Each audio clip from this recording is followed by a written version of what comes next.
Hello साथियों, welcome to royal study. Practice set second आज हम आपके लिए स्पेशली लेकर आए हैं। प्रैक्टिस सेट फर्स्ट इससे पहले हम आपको कवर करवा चुके हैं। अगर आपने प्रैक्टिस सेट फर्स्ट अभी तक नहीं देखा है तो यहाँ पर आप देख लीजिएगा क्लिक करके, क्योंकि लिंक यहाँ पर हम दे देंगे आपको प्रैक्टिस सेट वाली, क्योंकि हमने स्पेशली प्रैक्टिस सेट वाली प्लेलिस्ट बना दी है आपके लिए। और साइंस का प्रैक्टिस सेट सेकंड आज हम कवर करेंगे, जिसमें से आपके 15 नंबर का जो साइंस आता है, 15 कभी कभार 1-2 नंबर आगे पीछे हो जाता है, वो पूरा आपको यहाँ पर देखने को मिलेगा। यहाँ से एक सिंगल क्वेश्चन भी बाहर नहीं जाएगा इस सीरीज से। जितने भी क्वेश्चंस हम कवर करवाएंगे, बस अगर आपने पूरे कवर कर लिए तो आपका साइंस पूरा यहीं से कवर हो जाएगा।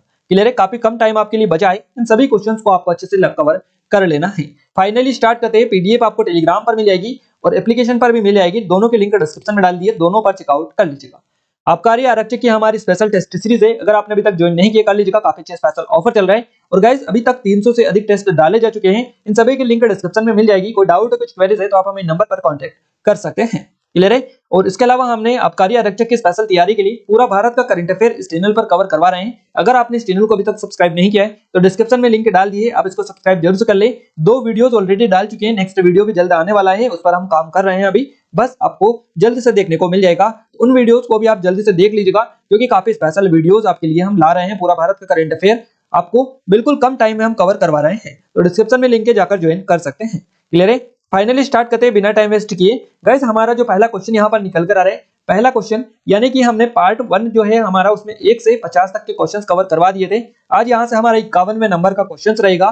क्वेश्चन है हमारा, पशुओं विशेषता दुधारू गो के अनुपूरक भोजन के रूप में प्रयुक्त जैव उर्वरक कौन सा होता है? तो देखिए, पशुओं में विशेषता बेसिकली पाई जाती है, दुधारू गो के अनुरूप भोजन के रूप में प्रयुक्त जैव उर्वरक जो पाया जाता है, इसको एजोला बोला जाता है। क्या बोला जाता है? एजोला। हमारा बी ऑप्शन इस क्वेश्चन का बिल्कुल सही जवाब रहेगा। अगला क्वेश्चन है, निम्नलिखित में से कौन मानव शरीर की सबसे छोटी हड्डी है? यानी कौन सी मानव शरीर की सबसे छोटी हड्डी है, निम्नलिखित में से पूछा है। और निम्नलिखित में से अगर हम बात करें तो स्टेपीज हमारी मानव शरीर की सबसे छोटी हड्डी होती है। तो बी ऑप्शन हमारा यहाँ से बिल्कुल करेक्ट आंसर आपका रहेगा। नेक्स्ट क्वेश्चन है हमारा गाइस, अगला क्वेश्चन है, निम्नलिखित में से कौन सा लवण मानव हड्डियों में सर्वाधिक मात्रा में पाया जाता है?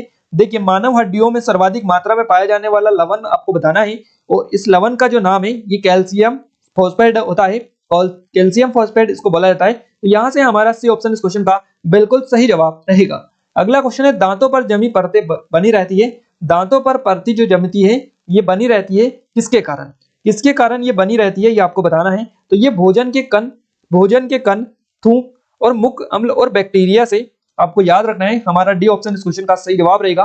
दांतों पर जमी परतें इसलिए बनी रहती हैं, जो परतें आपको पता है ये दांतों पर जमी रहती है, वो इसलिए जमी रहती है क्योंकि भोजन के कण के कारण, थूक और मुख अम्ल और बैक्टीरिया से ये जमी होती है।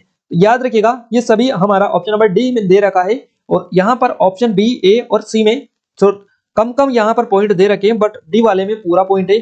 और यहाँ पर अगर आपको डी वाले में उपरोक्त सभी भी दे देता तो भी आपका काम हो जाता। क्लियर है? तो यहाँ पर हमारा डी ऑप्शन बिल्कुल सही जवाब रहेगा। अगला क्वेश्चन है, रक्त का थक्का बनने में फाइब्रिनोजेन को फाइब्रिन में परिवर्तन में भाग लेने वाला एंजाइम है। देखिए, रक्त का थक्का बनने में फाइब्रिनोजेन को फाइब्रिन में परिवर्तन में भाग लेने वाला एंजाइम आपको बताना है कौन सा है, और ये जो एंजाइम है इसका नाम है थ्रोम्बिन। थ्रोम्बिन इसको बोला जाता है। सी ऑप्शन बिल्कुल हमारा करेक्ट आंसर रहेगा। ये सारे के सारे पीवाईपी है, और कुछ इंपॉर्टेंट लेवल के क्वेश्चन सेलेक्ट करके आपके लिए लेकर आए हैं, और आपको इनको अच्छे से कर लेना है, क्योंकि क्वेश्चन में एग्जाम में क्वेश्चंस जो बनेंगे यहीं से आपके बनने वाले हैं। क्लियर है? आपको बता दें गाइस, हमारी आबकारी आरक्षक पटवारी स्पेशल टेस्ट सीरीज है, एमपी की नंबर 1 टेस्ट सीरीज। अगर आपने अभी तक ज्वाइन नहीं किया, डेमो चेकआउट नहीं किया, कर लीजिएगा, डिस्क्रिप्शन में लिंक डली है। कोई डाउट है, कुछ क्वेरीज है तो आप हमें नंबर पर कांटेक्ट कर सकते हैं। ये हमारी मध्य प्रदेश की special topic wise test series है। हमारी ईबुक है 2022 की एमपी के करंट अफेयर की, मध्य प्रदेश का पूरा करंट अफेयर है, इसमें जनवरी से दिसंबर तक का। डिस्क्रिप्शन में लिंक डली है, डेमो जाकर चेकआउट कर सकते हैं। इसके अलावा हमारे ये वीडियो कोर्स है एमपी जीके का, अगर आपने अभी तक एप्लीकेशन को डाउनलोड नहीं किया है, डिस्क्रिप्शन में लिंक डली है, डाउनलोड इसको कर लीजिएगा, क्योंकि काफी सारा कंटेंट यहाँ पर आपको मिल रहा है। टेलीग्राम को भी ज्वाइन कर लीजिएगा, टेलीग्राम पर करंट की जो अपडेट होती है, वैकेंसी से रिलेटेड जो अपडेट होती है, सबसे पहले यहीं पर हम अपडेट करते हैं। अगला क्वेश्चन है गाइस हमारा, प्रकाश संश्लेषण में सूर्य के प्रकाश की कौन सी रश्मियों का पर्णहरित द्वारा सर्वाधिक उपयोग किया जाता है? तो देखिए, यहाँ पर हमारा जो सही जवाब इस क्वेश्चन का रहेगा, ये रहेगा लाल। लाल यहाँ से हमारा क्या रहेगा? ऑप्शन नंबर फर्स्ट जो है करेक्ट आंसर हो जाएगा। प्रकाश संश्लेषण में सूर्य के प्रकाश की जो कौन सी किरणें होती है, या कौन सी रश्मियों जिनको बोला जाता है, पर्णहरित द्वारा सर्वाधिक उपयोग की जाती है, तो ये लाल होती है। लाल यहाँ से हमारा लाल रश्मियों, यहाँ से हमारा फर्स्ट ऑप्शन इस क्वेश्चन का बिल्कुल सही जवाब रहेगा। क्लियर है। अगला क्वेश्चन है हमारा, काफी इंपॉर्टेंट है, मानव मस्तिष्क के निम्नलिखित भागों में से कौन सा एक निगरन निगरन जिसको स्लोविंग बोला जाता है और उल्टी निगरन और उल्टी नियमन केंद्र है। तो इस क्वेश्चन का जो सही जवाब रहेगा ये मेडुल्ला और ओब्लागेटा होता है। मेडुल्ला ओब्लागेटा, यहाँ से हमारा सी ऑप्शन इस क्वेश्चन का सही जवाब रहेगा। अगला क्वेश्चन है गाइस हमारा, मानव शरीर में सबसे छोटी अंतःस्रावी ग्रंथि कौन सी है। मानव शरीर की सबसे छोटी अंतःस्रावी जो ग्रंथि है इसको पिट्यूटरी ग्रंथि या पीयूष ग्रंथि के नाम से जाना जाता है। तो हमारा डी ऑप्शन इस क्वेश्चन का यहाँ से भी सही जवाब रहेगा। नेक्स्ट क्वेश्चन है क्लोरोफिल जिसको पर्णहरित बोला जाता है। तो ये क्लोरोफिल में पाया जाता है, ये आपको बताना है। क्लोरोफिल में क्या पाया जाता है, तो क्लोरोफिल पर्णहरित जो होता है इसमें मैग्नीशियम पाया जाता है। मैग्नीशियम हमारा सी ऑप्शन सही जवाब रहेगा। नेक्स्ट क्वेश्चन है, डेंगू बुखार में मानव शरीर में निम्न में से कौन सी किसकी कमी हो जाती है। तो यहाँ पर जो कमी होती है डेंगू बुखार में मानव शरीर में, ये प्लेटलेट्स की कमी हो जाती है। प्लेटलेट्स हमारा ऑप्शन फर्स्ट इस क्वेश्चन का सही जवाब रहेगा। मस्तिष्क तथा मेरु रज्जु पर चढ़ी झिल्ली में सूजन आ जाने से होने वाला रोग कौन सा होता है, इसको बोला जाता है मेनिंजाइटिस। मेनिंजाइटिस इसको बोला जाता है, डी ऑप्शन करेक्ट आंसर रहेगा। मस्तिष्क तथा मेरु रज्जु पर चढ़ी झिल्ली में सूजन आ जाने पर होने वाला जो रोग होता है मेनिंजाइटिस होता है। हृदय की धड़कन नियंत्रित करने के लिए निम्न में से कौन सा खनिज आवश्यक है। हृदय की धड़कन को नियंत्रित करने के लिए पोटेशियम आवश्यक होता है। Potassium C option correct answer रहेगा। अगला क्वेश्चन है, निम्नलिखित में से किसने नैनो टेक्नोलॉजी शब्द का प्रयोग किया और कब किया। देखिए इनमें से नैनो टेक्नोलॉजी शब्द का जो प्रयोग किया ये नोरियो टानीगुची ने किया। नोरियो टानीगुची 1974 में ये किया था इन्होंने। नोरियो टानीगुची हमारा बी ऑप्शन सही जवाब रहेगा। अगला क्वेश्चन है, लौंग पौधे के निम्न में से किस भाग से प्राप्त होते हैं। लौंग जो होते हैं ये पौधे के किस भाग से प्राप्त होते हैं ये आपको बताना है। तो शुष्क पुष्प जो कली होती है इससे ये प्राप्त होते हैं। शुष्क पुष्प कली से लौंग जो होते हैं ये प्राप्त होते हैं। तो डी ऑप्शन सही जवाब रहेगा। पूछा है लौंग पौधे के किस भाग से प्राप्त होते हैं, तो ये शुष्क पुष्प कली से होते हैं। अगला क्वेश्चन है, सूर्य के प्रकाश के अदृश्य भाग से प्रकाश संश्लेषण किया जाता है, कुछ किस पर किया जाता है। तो देखिए किसके द्वारा किया जाता है या कुछ आपको बताना है आगे क्या आएगा। तो प्रकाश संश्लेषण के अदृश्य भाग से प्रकाश संश्लेषण किया जाता है, तो बैक्टीरियो के द्वारा ये किया जाता है। किसके द्वारा, बैक्टीरियो के द्वारा किया जाता है। सी ऑप्शन हमारा बिल्कुल सही जवाब रहेगा। अगला क्वेश्चन है, निम्न में से कौन डीएनए में न्यूक्लियोटाइड का भाग नहीं है। डीएनए में न्यूक्लियोटाइड का जो भाग नहीं है ये नहीं होता है एमिनो अम्ल। एमिनो अम्ल हमारा डी ऑप्शन बिल्कुल करेक्ट आंसर रहेगा। कोशिका झिल्ली किसमें पाई जाती है ये आपको बताना है। कोशिका झिल्ली जो पाई जाती है ये पाई जाती है पादप एवं जंतु कोशिका, दोनों कोशिकाओं में कोशिका झिल्ली पाई जाती है। तो पादप जंतु दोनों यहाँ से हमारा सी ऑप्शन इस क्वेश्चन का सही जवाब रहेगा। क्लियर है। इसके अलावा अगला क्वेश्चन है हमारा, पादप वृद्धि अनुमानन के साथ जिस भारतीय वैज्ञानिक का नाम लिखा जाता है वे कौन है। तो इनका नाम है जेसी बोस, इनको बोला जाता है। यहाँ से हमारा सी ऑप्शन करेक्ट आंसर रहेगा। मेंडल ने मटर के कुल कितने लक्षणों का वंशागति अध्ययन किया। तो देखिए मेंडल के द्वारा मटर के कितने लक्षणों का वंशागति अध्ययन किया। इस क्वेश्चन का जो सही जवाब रहेगा ये 7 रहेगा। 7 लक्षणों का इन्होंने किया था, 7 लक्षणों का। तो बी ऑप्शन यहाँ से भी सही जवाब रहेगा। अगला क्वेश्चन है, निम्न में से किसमें कोशिका में अच्छी तरह से व्यवस्थित न्यूक्लियस नहीं पाया जाता है। देखिए कोशिका में अच्छी तरह से व्यवस्थित न्यूक्लियस जो नहीं पाया जाता है ये किसमें नहीं पाया जाता है, तो ये बैक्टीरिया जो होता है इसमें नहीं पाया जाता है। हमारा डी ऑप्शन यहाँ से सही जवाब हो जाएगा। निम्नलिखित में से किसमें अर्धसूत्री विभाजन होता है। अर्धसूत्री जो विभाजन होता है ये यहाँ पर 4 ऑप्शंस दे रखे हैं। इनमें से पुंकेसर जो होता है पुंकेसर, इसमें अर्धसूत्री विभाजन होता है। तो सी ऑप्शन यहाँ से भी सही जवाब रहेगा। अगला क्वेश्चन है, कोशिका भित्ति का प्रमुख अवयव क्या है। कोशिका भित्ति का जो प्रमुख अवयव होता है ये होता है यहाँ से सेल्यूलोज। यहाँ पर बी ऑप्शन में हमें सेल्यूलोज दे रखा है, तो हमारा बी ऑप्शन बिल्कुल करेक्ट आंसर रहेगा। अगला क्वेश्चन है, कोशिकाओं में एवं कोक का विखंडन कहाँ होता है। कोशिकाओं में एवं, देखिए यहाँ पर आपको थोड़ा सा याद रखना है, ये जो क्वेश्चन है इसमें थोड़ा सा यहाँ पर मिसिंग है डेटा। अब मिसिंग क्या है ये हम आपको बता दें। यहाँ पर कोशिकाओं में इसके बाद में CO2 आएगा, CO2 है ना। इसके बाद में एवं आ गया, एवं के बाद में आएगा H2O है ना। तो यहाँ पर ये पूरा क्वेश्चन हमने आपको कर दिया है। कोशिकाओं में CO2 एवं H2O का विखंडन कहाँ होता है। तो ये जो होता है ये माइटोकॉन्ड्रिया में होता है। माइटोकॉन्ड्रिया हमारा बी ऑप्शन से जवाब रहेगा। कोशिकाओं में CO2 एवं H2O का विखंडन जो होता है ये माइटोकॉन्ड्रिया में होता है। नेक्स्ट क्वेश्चन है, कोशिका भित्ति में कौन सा पदार्थ नहीं पाया जाता है। कोशिका भित्ति में जो पदार्थ नहीं पाया जाता है इस पदार्थ का नाम है प्रोटीन। प्रोटीन फर्स्ट ऑप्शन बिल्कुल सही जवाब रहेगा। नेक्स्ट क्वेश्चन है गाइस हमारा, पौधों की लंबाई में वृद्धि के लिए निम्न में से कौन सा आवश्यक नहीं है। देखिए पौधों की लंबाई में वृद्धि के लिए क्या आवश्यक नहीं है, इसमें से सोडियम जो होता है ये आवश्यक नहीं होता है, बाकी कैल्शियम, नाइट्रोजन, फास्फोरस ये आवश्यक होते हैं। तो हमारा बी ऑप्शन सही जवाब रहेगा क्योंकि ये आवश्यक नहीं है। अगला क्वेश्चन है, कीट किससे संबंधित है। कीट जो संबंधित है ये आर्थ्रोपोडा से होते हैं। आर्थ्रोपोडा हमारा डी ऑप्शन बिल्कुल करेक्ट आंसर रहेगा। नेक्स्ट क्वेश्चन है, सीप मोती किस वर्ग से संबंधित है। सीप मोती जो है ये मोलस्का वर्ग से संबंधित है। मोलस्का हमारा फर्स्ट ऑप्शन करेक्ट आंसर रहेगा। और इस तरह के जो क्वेश्चंस है आपकी व्यापम की कांस्टेबल की जो एग्जाम हुई 2022 में, आप सभी को बताइए उसमें काफी ज्यादा वर्ग से क्वेश्चंस बने हैं, संघ और वर्ग से, मोलस्का, आर्थ्रोपोडा, पेरिफेरा, मेमेलिया, तो इस तरह की काफी क्वेश्चंस देखने को मिले थे। नेक्स्ट क्वेश्चन है हमारा, प्रोटिस्टा जगत के जीव होते हैं। प्रोटिस्टा जगत के जो जीव होते हैं वो कैसे होते हैं ये आपको बताना है। क्वेश्चन का सही जवाब हमारा रहेगा यूकेरियोटिक। ऑप्शन 20 क्वेश्चन का सही जवाब रहेगा। प्रोटिस्टा जगत के जो जीव होते हैं वो यूकेरियोटिक होते हैं, तो बी ऑप्शन यहाँ से हमारा करेक्ट आंसर रहेगा। अगला क्वेश्चन है, निम्न में से कौन आंशिक मूल परजीवी है। आंशिक मूल परजीवी इनमें से कौन सा है। अमरबेल, अमरबेल, इसके अलावा आम जो है, अमरबेल एवं आम ये दोनों जो है आंशिक मूल परजीवी है, तो यहाँ से हमारा ऑप्शन फर्स्ट इस क्वेश्चन का बिल्कुल सही जवाब रहेगा। अगला क्वेश्चन काफी इंपोर्टेंट है, लाइकेन वे जीव हैं जिनमें कवक के साथ होते हैं। लाइकेन वे जीव है जिसमें कवक के साथ में होते हैं, तो लाइकेन जो जीव होते हैं गाइस वो होते हैं जिसमें कवक के साथ में शैवाल होते हैं, वो होते हैं लाइकेन। तो यहां से हमारा ऑप्शन नंबर सी इस क्वेश्चन का सही जवाब रहेगा। क्लियर है। और ये क्वेश्चंस कई फॉर्मेट में पूछा जाता है, 5 करीबन 4 से 5 तरीकों से ये क्वेश्चंस पूछे जाता है। और ये क्वेश्चंस जो है इसका राइट आंसर एक ही होता है, बट अलग अलग तरीकों से फॉर्मेट में ये पूछा जाता है।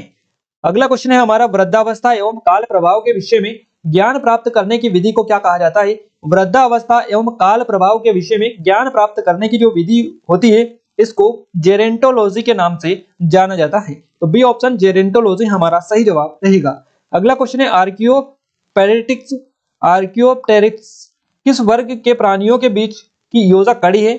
और इस क्वेश्चन का जो सही जवाब रहेगा ये सरीसृप तथा पक्षी जो वर्ग होता है ना, इनके प्राणियों के बीच की योजक कड़ी इसको बोला जाता है। नेक्स्ट क्वेश्चन है, घटपर्णी के निम्न भागों में से कौन सा एक घट के रूप में रूपांतरित होता है। तो घटपर्णी के निम्न भागों में से कौन सा एक घट के रूप में रूपांतरित होता है। घट में रूपांतरित होता है, इस क्वेश्चन का सही जवाब रहेगा पत्ता होता है। पत्ता बी ऑप्शन से जवाब रहेगा। घटपर्णी के जो पत्ता होता है ना, घटपर्णी में पत्ता होता है, ये घट में रूपांतरित होता है, तो बी ऑप्शन करेक्ट आंसर हो जाएगा। मानव शरीर के किस अंग में लसिका कोशिकाएं बनती है। लसिका जो कोशिकाएं बनती है ये मानव शरीर के दीर्घ अस्थि में बनती है। दीर्घ अस्थि हमारा बी ऑप्शन सही जवाब रहेगा। नेक्स्ट क्वेश्चन है, निम्न में से कौन सा पौष्टिक तत्व अस्थि एवं दांतों के निर्माण एवं मजबूती के लिए आवश्यक नहीं है। इसमें से आपको बताना है कौन सा पौष्टिक तत्व अस्थि एवं दांतों के निर्माण एवं मजबूती के लिए आवश्यक नहीं है। सही जवाब रहेगा हमारा आयोडीन। आयोडीन हमारा डी ऑप्शन इस क्वेश्चन का सही जवाब रहेगा। हाइड्रोपोनिक्स क्या है ये आपको बताना है। हाइड्रोपोनिक्स क्या है ये आपको बताना है। ये एक मृदविहीन पादप संवर्धन है। क्या है, मृदविहीन पादप संवर्धन है, तो हमारा फर्स्ट ऑप्शन इस क्वेश्चन का सही जवाब रहेगा। अगला क्वेश्चन है, एम्फीबिया। एम्फीबिया बताता है, एम्फीबिया क्या बताता है। एम्फीबिया जो बताता है ये बताता है जल एवं स्थल दोनों पर ही रह सकने वाले जंतुओं को एम्फीबिया बोला जाता है। तो याद रखिएगा हमारा यहाँ से ऑप्शन नंबर डी इस क्वेश्चन का सही जवाब रहेगा। एम्फीबिया जो होता है ये जल एवं स्थल दोनों पर ही रह सकने वाले पशुओं को बताता है। अगला क्वेश्चन है, अफीम का वानस्पतिक नाम क्या है। अफीम का वनस्पतिक जो नाम होता है ये क्या होता है, तो इसको बोला जाता है पेपेवर सोमनिफेरम इसको बोला जाता है अफीम को। तो याद रखिएगा ऑप्शन नंबर 20 क्वेश्चन का सही जवाब रहेगा। और मध्य प्रदेश के मंदसौर और नीमच जिले में ये बेसिकली पाई जाती है, उत्पादित होती है अफीम, है ना। तो यहाँ से हो सकता है आपका जीके में भी ये क्वेश्चन बन जाए कि बताइए अफीम का वास्तविक नाम या वनस्पतिक नाम क्या है ना। तो पेपेवर सोमनिफेरम इसका पूरा नाम है, वनस्पतिक नाम ये है। क्लियर है। अगले क्वेश्चन की ओर आगे बढ़ते हैं। अगला क्वेश्चन है, निम्न में से कौन सा युग्म सही सुमेलित नहीं है। निम्न में से कौन सा युग्म सही सुमेलित नहीं है, तो देखिए इसमें से हमें बताना है कौन सा युग्म सुमेलित नहीं है। तो यहाँ पर आपका देखिए अमरबेल तना परजीवी ये बिल्कुल सुमेलित है। चंदन जड़ परजीवी ये भी सुमेलित है। आर्किड अधिपादन एपीफाइड ये भी सुमेलित है। बाकी घटपर्णी जलोदविद जो है ये आपका सुमेलित नहीं है ना। हमसे सुमेलित नहीं पूछा है, तो यहाँ से हमारा ऑप्शन नंबर डी घटपर्णी जलोदर, यहाँ से हमारा डी ऑप्शन बिल्कुल सही जवाब रहेगा। क्लियर है? आइए आगे बढ़ते हैं अगले क्वेश्चन की ओर। अगला क्वेश्चन है, सिनकोना की छाल से प्राप्त औषधि को मलेरिया के उपचार के लिए प्रयुक्त किया जाता है। जिस कृत्रिम औषधि ने इस प्राकृतिक उत्पाद को प्रतिस्थापित किया वहां कौन सा है, ये आपको बताना है। इस क्वेश्चन का जो सही जवाब रहेगा ये रहेगा आपका क्लोरोक्विन। क्लोरोक्विन हमारा बी ऑप्शन से जवाब रहेगा। देखिए आप सभी को पता होना चाहिए, यहाँ पर काफी सारे क्वेश्चंस के आंसर आपको मिल चुके हैं। इस क्वेश्चन में सिनकोना की छाल से प्राप्त औषधि को मलेरिया उपचार के लिए प्रयुक्त किया जाता है। क्वेश्चन बन सकता है कि मलेरिया उपचार के लिए किस औषधि का प्रयोग किया जाता है, तो सिनकोना की छाल का किया जाता है। या क्वेश्चन बन सकता है कि सिनकोना की छाल से प्राप्त जो औषधि होती है इसका उपचार किस रोग के लिए किया जाता है, तो मलेरिया रोग के लिए किया जाता है। इस तरह से अलग अलग फॉर्मेट में क्वेश्चन पूछे जा सकता है ना। तो जिस कृत्रिम औषधि ने इस प्राकृतिक उत्पाद को प्रतिस्थापित किया उसका नाम है क्लोरोक्विन। बी ऑप्शन सही जवाब हमारा रहेगा। अगला क्वेश्चन है, गर्म रुधिर वाले जंतु वे होते हैं जो अपने शरीर के तापक्रम को कैसा रखते हैं, ये आपको बताना है। तो गर्म रुधिर वाले जो जंतु होते हैं वे अपने शरीर के तापक्रम को जो रखते हैं हमेशा एक सा बनाए रखते हैं। क्या कहते हैं? हमेशा एक सा बनाए रखते हैं। तो यहाँ से हमारा सी ऑप्शन सही जवाब रहेगा। गर्म रुधिर वाले जो जंतु होते हैं, यानी गर्म ब्लड वाले रुधिर, जिसको ब्लड बोला जाता है, आप सभी को पता होना चाहिए और पता भी होगा कुछ लोगों को। तो गर्म ब्लड वाले जंतु होते हैं वे अपने शरीर को है ना होते हैं जो अपने शरीर के तापक्रम को हमेशा एक सा बनाए रखते हैं। कैसा बनाए रखते हैं? एक सा बनाए रखते हैं। यहाँ से हमारा सी ऑप्शन इस क्वेश्चन का सही जवाब रहेगा। अगला क्वेश्चन है, निम्नलिखित में से कौन कीट नहीं है? इसमें से कौन सा कीट नहीं है? तो देखिए तितली कीट है, तिलचट्टा कीट होता है आपका। इसके अलावा मच्छर भी आपका कीट की श्रेणी में ही आता है। इसमें से कीट कौन सा नहीं है? तो कीट ये मकड़ी नहीं है, मकड़ी कीट की श्रेणी में नहीं आता है। तो यहाँ से हमसे पूछा है कि कीट कौन सा नहीं है, तो मकड़ी नहीं है। हमारा डी ऑप्शन यहाँ से बिल्कुल सही जवाब रहेगा। अगला क्वेश्चन है, कैंसर होता है सूखा मिश्रण, है ना, माफ कीजिएगा, केसर ये है ना, केसर होता है सूखा मिश्रण, ये दे रखा है आपको। और ऑप्शन जो दे रखे हैं उस हिसाब से हमें बताना है कि क्या आपका सही जवाब रहेगा। देखिए केसर होता है सूखा मिश्रण, फूल के बीज बनाने वाले भागों का सूखा मिश्रण ये होता है केसर। तो यहाँ से हमारा ऑप्शन सी इस क्वेश्चन का सही जवाब रहेगा। अगर आपने केसर को देखा होगा, है ना, केसर आप पहचानते हैं आई थिंक। तो केसर जो होता है वो फूल जो होते हैं इनके बीज बनाने वाले भागों का सूखा मिश्रण होता है केसर। तो यहाँ से हमारा सी ऑप्शन करेक्ट आंसर रहेगा। अगला क्वेश्चन है, जल की अधिकतम मात्रा जिसकी पौधों की आवश्यकता होती है वहां उसे अवशोषण किसके माध्यम से करता है? तो अवशोषण जो करता है वो जड़ों के जो बाल होते हैं उनसे करता है। तो यहाँ से हमारा डी ऑप्शन बिल्कुल सही जवाब रहेगा।